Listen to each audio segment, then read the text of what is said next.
याद है 26/11 के बाद प्रधानमंत्री जी डॉक्टर मनमोहन सिंह जी ने फैसला किया कि अब हमें एक ऐसा कदम उठाना चाहिए जिससे विश्व को साबित हो जाए कि पाकिस्तान एक टेररिस्ट स्टेट भी है, वहाँ आतंकवादी पैदा किए जाते हैं। तो और साथ साथ ये भी बताएंगे कि किस तरह से किस बेरहमी के साथ उन्होंने मुंबई पे हमला किया। ये तथ्य जो हमारे पास थे हमने इकट्ठा किए, डॉक्यूमेंटेशन किया और इसके बाद अलग अलग डेलीगेशंस देशों में गई, यूएस, यूरोप, हर जगह। मैं लीडर ऑफ डेलीगेशन बना फॉर द अफ्रीकन कॉन्टिनेंट। तो कई देशों, मैं अफ्रीका के कई देशों में गया, नाइजीरिया गया, साउथ अफ्रीका गया, केनिया गया, कई देशों में गया और वहाँ के विदेश मंत्री, पार्लियामेंटेरियंस, सभी को हमने संबोधित किया और बताया कि किस तरह से पाकिस्तान आतंकवाद के द्वारा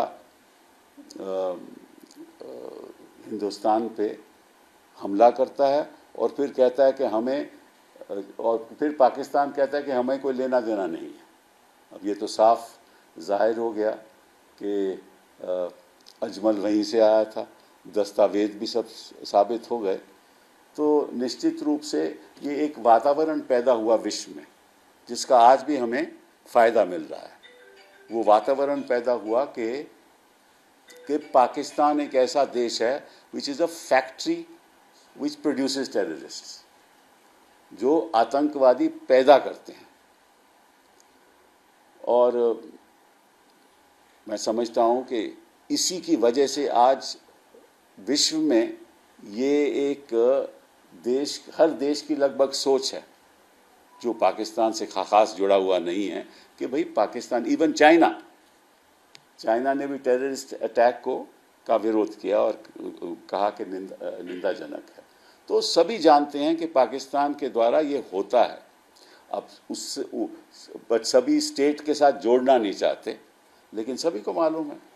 तो ये माहौल पैदा करना बड़ा ज़रूरी था।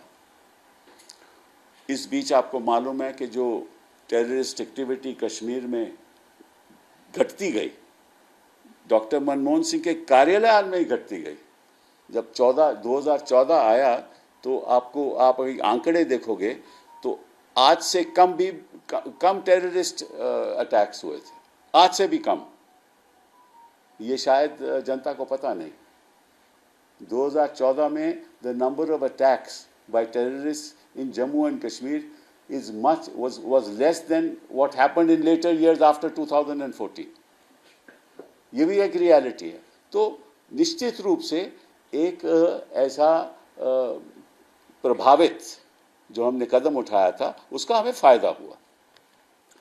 तो जब इस बार पहलगाम में आतंकवादियों ने हमला किया, बेरहमी से हमारे नागरिकों को मारा, तो तब 25 अप्रैल को, कि ये तो हादसा 22 को हुआ, 25 अप्रैल को मैंने प्रेस कॉन्फ्रेंस की और मैंने 2 मांगे की वहाँ। पहली तो मांग ये थी कि एक स्पेशल सत्र बुलाना चाहिए पार्लियामेंट का, उसमें चर्चा होनी चाहिए और चर्चा के बाद एक रेजोल्यूशन पास होना चाहिए। अगर ऐसा रेजोल्यूशन पास होता तो निश्चित रूप से उस रेजोल्यूशन के साथ हम विश्व में जाते और हर देश को बोलते कि देखिए एक पार्लियामेंट की सोच है और इसमें विपक्ष और सत्ता पक्ष एक मत में है। और दूसरी मांग जो मैंने की कि एक ऑल पार्टी डेलीगेशन जाना चाहिए। ये बात मैंने 25 अप्रैल को की, फिर मैंने इसको दोहराया 27 अप्रैल की प्रेस कॉन्फ्रेंस को, और फिर 10 मई में जब सीज फायर हुआ तो मैंने सीज फायर के बाद जो प्रेस कॉन्फ्रेंस की तभी भी मैंने ये बात रखी और स्पेशल सेशन की भी बात रखी।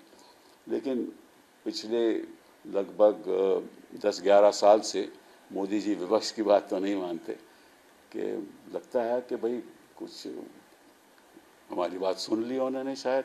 तो इस बात की बड़ी खुशी है कि प्रधानमंत्री जी और सत्ता पक्ष के लोगों को शायद ये ख्याल आ गया कि हो सकता है कि ये बात सही भी बोलते हों, और हम तो यही कहते हैं कि हमारी बात अगर सुन लोगे तो शायद हम कई काम इकट्ठा होकर कर सकते हैं कूटनीति के अंतर्गत, डोमेस्टिक पॉलिसीज़ में, क्योंकि हम भी चाहते हैं कि भारत एक ऐसा देश बने जो एक पावरफुल स्ट्रॉन्ग